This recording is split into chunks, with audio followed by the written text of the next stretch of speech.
Hi, welcome to episode 4 of Wild Wheels. Today I managed to enjoy the beautiful weather and ride my bike down to Blooming Prairie, Minnesota, which is the intersection of Highway 218 and 30, to visit some guys that just moved into a great new facility. It's TT Motorcycles. This is Eric Hancock, he's the general manager, and you guys just moved in, like I said, into this new facility. This is really a great step up. How's it been going so far? Oh, real good. Business really picked up after coming to town. Our old location was a little difficult to find, not terrible, but out in the country about 7-8 miles from here. So this has really increased foot traffic. This is our busiest time of the year anyway, so it was a little tough to gauge at first how much busier we've gotten, but we think we're probably already seeing 10 more people a day than we normally saw this time of year. So yeah, it's been a good thing. Right. Being in town, nice and close to Owatonna and Austin, Elberly, Rochester. All these places, just really great location here. TT's been in business for about 5 years, you said? Yeah, technically, we've been doing this since about 2000, but we opened it as a full shop in 2005, where we added the service department, the showroom, sold the parts, everything like that. Before that, it was Terry rebuilding some salvaged and some used bikes for the first 5 years. Okay. After that, it was brought up to the way it is now. And Terry's the owner. Terry Trum is the owner, yep. And hence TT. How many employees do you guys have?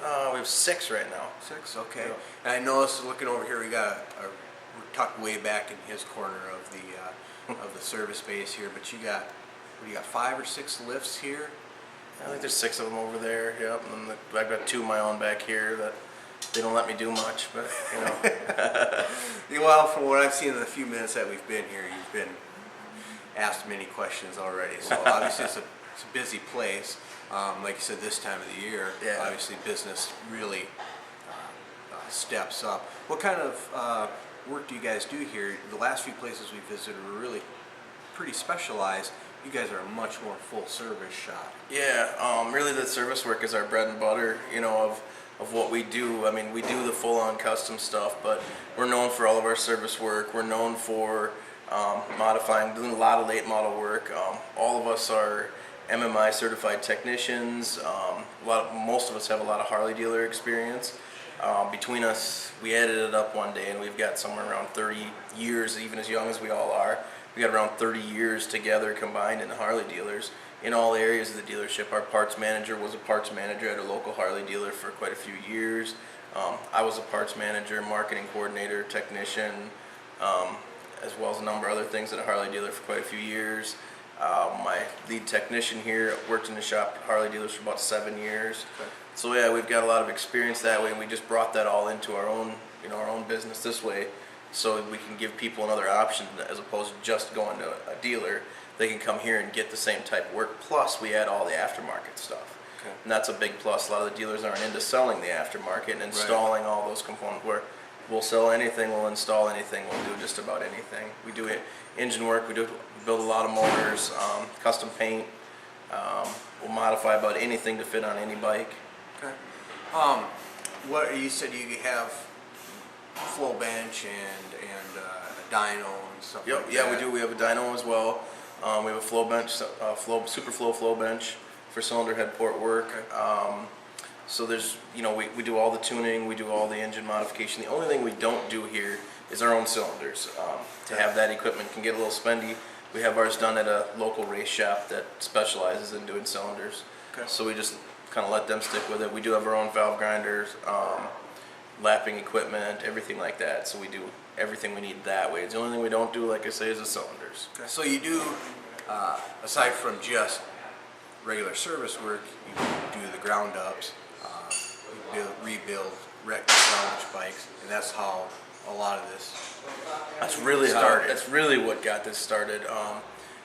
Technically from the beginning, that's what Terry was doing. Terry's a farmer, has been all his life, and during certain times of the year, there's not as much farm work you're doing. Those crops are in the ground. Sure. He doesn't have cattle, so one of the things he did as kind of a sideline was there was another local shop doing it where they did metric bikes, where they turn them into trikes a lot and that kind of thing.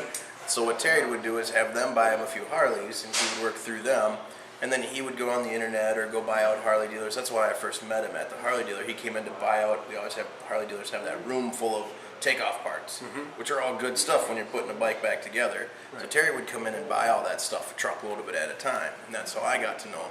The one thing he never did, never going to school for any of it, is he never did motor work, transmissions, the major stuff like that. If he had some damage there, he would kind of have like me come in on the side, and you just pay me cash or whatever on the side to come in and do these engines for him. I didn't do a lot of them, but I'd help him out, and I knew what he had going on. And when I had a falling out with the Harley dealer, it just, which happens to a lot of us. Yep. So you work your way up the ladder there. I came to Terry just to help him out one fall. Growing up in this area, I've been in a tractor and things for a lot of years, so I was doing a little bit of that and then helped him. He had grown from doing 2 or 3 a year to 10 to 15 a year, and people were already coming to him and saying, will you build me one? That way, or rebuild one for me, because then they get to pick their own colors and accessories, things like that. Well, by that point, it was getting too much for him. I came on to help him out. People started knowing I was there and saying, well, can he, service my bike, rebuild my motor, whatever. And it just pretty much exploded from there. And Terry said, well, I think we need to start a full shop.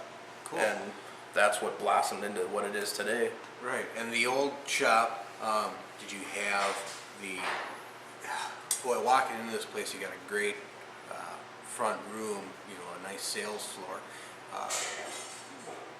But you were saying that people were really surprised when they went into the old shop what it was like, that they're expecting just some rundown barn and stuff. But how much of an upgrade is it? I mean, it's just got to feel really cool to come into this place. It does. It's a neat atmosphere. This building was a historic building. Terry spent like the last 9 months, him and a couple other guys, redoing the whole place has been gutted, all new floors everywhere.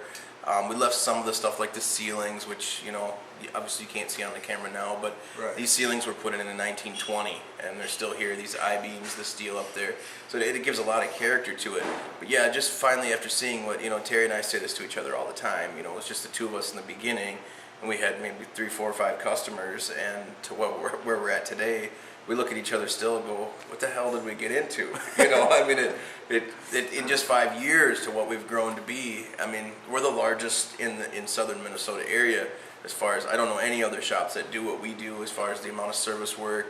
We're the number 3 drag dealer in the state of Minnesota. Okay. So we sell a lot of stuff out of this little town, and in fact, the drag reps have kind of a running joke that we, being on the farm, you got to see what these guys do out in a cornfield, because that's literally where we were in the middle of a cornfield. Right. Anybody who's familiar with southern Minnesota definitely knows that. There's a cornfield like a quarter mile from here. Yeah. This town, it's not a very big sized town. No. What is it? 1,000 people. I should probably know. I don't live here, but I think it's 2,000 to 3,000. Yeah. It's a modest sized town, but you're in a really good location. Yeah. There's a lot of smaller towns in the area. Like I said, you're pigeonholed kind of right between Owatonna, Austin, and the largest, and Rochester's the largest towns in the area. Why don't we go around and show us a little bit more of the facilities you got here? Sure.